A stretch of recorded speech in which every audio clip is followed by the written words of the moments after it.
የሳምንቱን የንጋት ፖስት አበይት የፋይናንስ ዜናዎች ዋናዎቹን በማስቀደም ጀምራለሁ። የኢትዮጵያ ንግድ ባንኮች ከሌሎች ባንኮች የተበደሩት ገንዘብ 1 ትሪሊየን ብር ስለማለፉ፣ ኢትዮጵያ ለዓለም አቀፉ የንግድ ድርጅት WTO አባልነት የምታደርገው ድርድር ወሳኝ ምዕራፍ ላይ ስለመድረሱ፣ ኢትዮ ቴሌኮም ከቴሌ ብር ላይ ብድርን ተበድረው ላልከፈሉ ማስጠንቀቂያ እየላከ ስለመሆኑ፣ የኢትዮጵያ ተቀማጭ ገንዘብ መድን ፈንድ ከስሮ ለተዘጋ የፋይናንስ ተቋም የመጀመሪያ ክፍያውን ስለመክፈሉና መድኃኒትና ሕክምና መገልገያ የሚያመርቱ ተቋማት የዶላር እጥረት ተግዳሮት እንደሆነባቸው በዛሬው የንጋት ፖስት አበይት የፋይናንስ ዜናዎች የምነግራችሁ ነው የሚሆነው። የተወደዳችሁና የተከበራችሁ ተመልካቾቼ ይህ ንጋት ፖስት ነው። በየሳምንቱ እሁድ ልክ በ9 ሰዓት ከሮሃ የምንዛሬ ቢሮዎች ጋር በመተባበር የምናቀርብላችሁ አበይት የፋይናንስ ዜናዎች አሁን ይጀምራሉ። ታዲያ ዜናውን ከመጀመሪያችን በፊት ይህንን ቻናል ሰብስክራይብ ካላደረጋችሁ አድርጉ፣ የደወል ምልክቷንም አብሩ እያልን የአጋራችንን የሮሃ ምንዛሬ ቢሮዎች ማስታወቂያ ሰምተን እንመለሳለን። የውጭ ሀገራት ገንዘቦችን መግዛትና መሸጥ እንደ ዘንድሮ ቀሎ አያውቅም ይለናል ሮሃ የምንዛሬ ቢሮ። ለውጭ ሀገር ጉዞ ገንዘብ ቢያስፈልጎት ዶላር ሆነ ዩሮ፣ ሪያል ሆነ ድራም ሁሉም እኛ ጋር አለ። ወደ ኢትዮጵያ በመጡበት መሸጥ ቢያስፈልጎት ይሄው አዋጭ ዋጋ ከመልካም መስተንግዶ ክብሮት ተጠብቆ በሮሃ የምንዛሬ ቢሮዎች ይጠብቆታል። ሮሃ የምንዛሬ ቢሮ በአዲስ አበባ ሳር ቤት በአዳምስ ፓቪሊየን ግራውንድ ፍሎር ላይ፣ በካዛንቺስ ማህቡባ አፓርትመንት ቢልዲንግ ግራውንድ ፍሎር፣ እንደዚሁም በድሬዳዋ ከተማ በብሎሰም ሆቴል ግቢ ውስጥ እናንተን ደንበኞቹን ለማስተናገድ ይጠብቆታል። ሮሃ የምንዛሬ ቢሮ ታማኝ ኢትዮጵያዊ የምንዛሬ አጋሮ። በመጀመሪያም በአጋራችን በሮሃ የምንዛሬ ቢሮዎች በዚህ ባሳለፍነው ሳምንት የውጭ ሀገራት ገንዘቦች ሲገበያዩ የዋሉበትን ዋጋ በመናገር ጀምራለሁ። አንዱ የአሜሪካን ዶላር በሮሃ የምንዛሬ ቢሮዎች በ158 ብር ከ35 እየተገዛ በ161 ብር ከ52 ሲሸጥ፣ የእንግሊዝ ሀገሩ ፓውንድ በ205 ብር ከ05 ይገዛል፣ በ209 ብር ከ15 ይሸጣል። ዩሮ በ179 ብር ከ75 እየተገዛ በ183 ብር ከ34 ሳንቲም ሲሸጥ፣ የዩናይትድ አረብ ኤሚሬቶቹ ድርሃም በ41 ብር ከ15 ይገዛል፣ በ41 ብር ከ97 ሳንቲም ይሸጣል። ታዲያ ለበዓላት ወደ ሀገር ቤት መጥታችሁ ማንኛውንም አይነት የውጭ ሀገር ምንዛሬ መሸጥ ብትፈልጉ፣ እንዲሁም ደግሞ በመመለሻችሁ ጊዜ የውጭ ሀገራት ገንዘቦች ቢያስፈልጓችሁ ወደ ሮሃ የምንዛሬ ቢሮዎች ጎራ የምትሉ ከሆነ እንገዛለንም እንሸጣለንም እናንተን ደስ ለማሰኘት እንጠብቃችኋለን ይላሉ። የሶሻል ሚዲያ ፔጆቻቸውን እታች አስቀምጬላችኋለሁ፣ ማግኘት ትችላላችሁ ዲስክሪፕሽን ላይ። በፈረንጆቹ 2024 ጥቅምት ወር ላይ የተጀመረውና አንድ አመት ሊሞላው ሳምንታት የሚቀረው የኢትዮጵያ ንግድ ባንኮች እርስ በርሳቸው ብድርን የሚበደሩበት ስርዓት አመት ባልሞላ ጊዜ ውስጥ የ1 ትሪሊየን ብር ብድር ስለመከወኑ ተሰምቷል።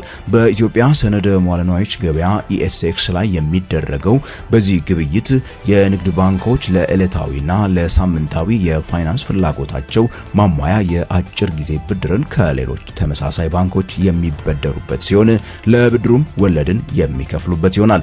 ለአብነትም ባሳለፍነው ሳምንት የነበረውን አሃዝ ስንመለከት በአጠቃላይ 30 የሚሆኑ ብድሮች የተከናወኑ ሲሆኑ 15 ቢሊዮን ብር ዕለታዊ ብድር በ13 በመቶ አማካይ የወለድ ምጣኔና 11 ቢሊዮን ብር ሳምንታዊ ብድር በ14.22 በመቶ የወለድ ምጣኔ ባንኮች ከባንኮች ስለመበደራቸው ይፋ የተደረጉ መረጃዎች ያሳያሉ።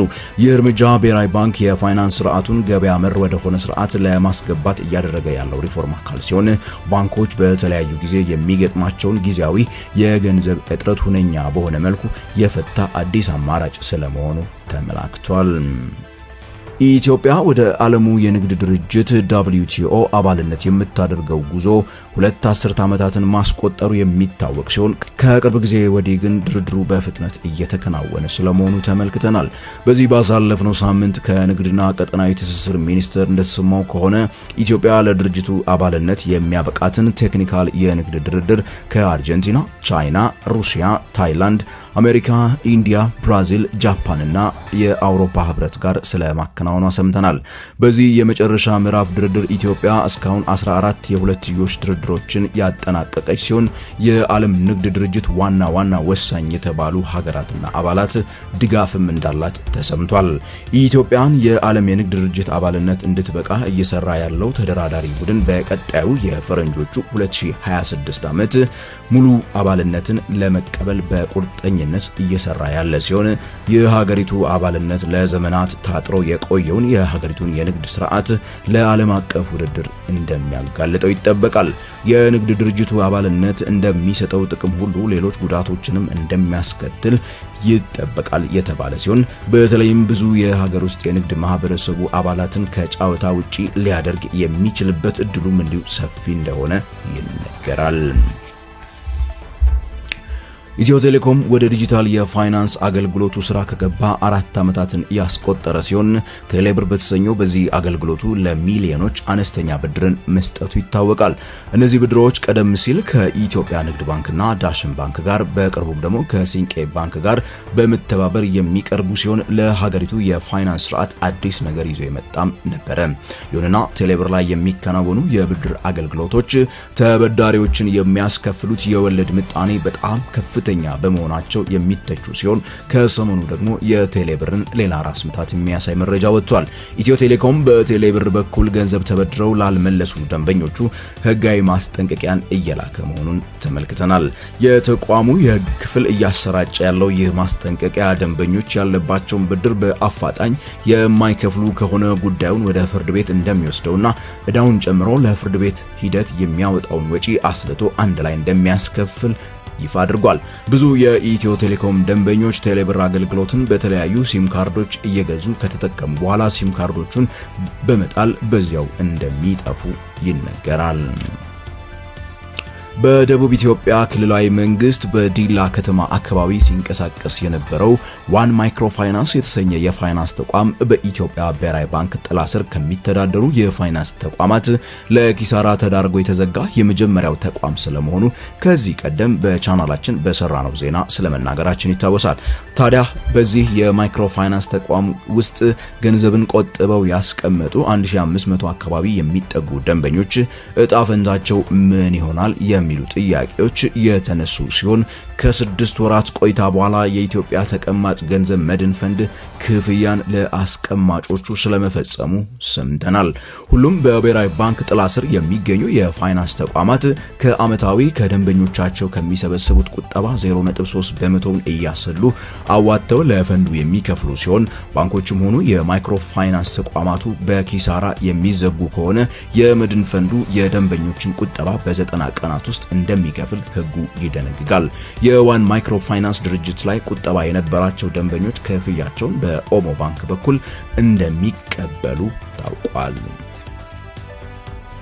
በስተመጨረሻም የተለያዩ መድኃኒትና የህክምና መገልገያ ቁሳቁሶችን የሚያመርቱ ተቋማት የውጪ ምንዛሬን በስራቸው ውስጥ ማግኘት በጣም ከባድ እየሆነባቸው ስለመሆኑ ይፋ አድርገዋል።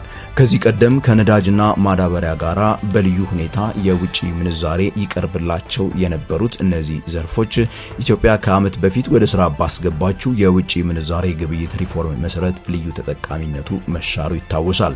እነዚህ የተጠቀሱ ዘርፎች ከዚህ ቀደም በብሔራዊ ባንክ በኩል የሚያስፈልጋቸው ምንዛሬ ይቀርብላቸው የነበረ ሲሆን አሁን ግን ሁሉም ዘርፎች ከሁሉም ነጋዴ ጋራ ወረፋን ጠብቀው በንግድ ባንኮች በኩል እየተስተናገዱ መሆኑ ይታወቃል። ምንም እንኳን ብሔራዊ ባንክና ንግድ ባንኮቻችን በቂ የውጪ ምንዛሬ አቅርቦት አለ ያሉ የሚናገሩ ቢሆንም የንግዱ ማህበረሰብ ግን በተደጋጋሚ ከፍተኛ የሆነ የውጪ ምንዛሬ እጥረት መኖሩን በምሬት ይገልጻል። በቅርቡም ተሰናባቹ የኢትዮጵያ ብሔራዊ ባንክ ገዢ የነበሩት ማሞ ምህረቱ በነበራቸው አንድ ውይይት ወቅት ለመጀመሪያ ጊዜ ኢትዮጵያ ፖዚቲቭ የሆነ የባላንስ ኦፍ ፔመንት አስመዝግባለች ብለው መናገራቸው ይታወሳል። ይህም ማለት ሀገሪቱ ወደ ውጪ ልካ ከምታገኘው ገንዘብና ወደ ሀገር ውስጥ አስገብታ የምትከፍለው በላይ በልጧል ስለማለታቸው ነው። የተወደዳችሁና የተከበራችሁ የንጋት ፖስት ቤተሰቦች ለዚህ ሳምንት ከሮሃ የምንዛሬ ቢሮዎች ጋር በመተባበር ያጠናቀርንላችሁ አበይት የፋይናንስ ዜናዎች እስካሁን የሰማችኋቸው ናቸው። ታዲያ ይህን ቻናል እስካሁን ድረስ ሰብስክራይብ ካላደረጋችሁ የደወል ምልክቷን በማብራት ሰብስክራይብ በሉ። እንዲሁም ደግሞ አስተያየትና ጥያቄዎቻችሁን ጥቆማዎቻችሁን እንዲሁ ኮሜንት ሴክሽን ላይ እንድትጽፉልን እየጋበዝኳችሁ በቀጣይ ሳምንት በሌላ አበይት የፋይናንስ ዜናዎች እስከምንገናኝ ድረስ የፍሬያማነት ሳምንት እንዲሆንላችሁ እየተመኘው የምሰናበታችሁ ከንጋት ፖስት እኔ ገሜ ብርሃኑ ነኝ።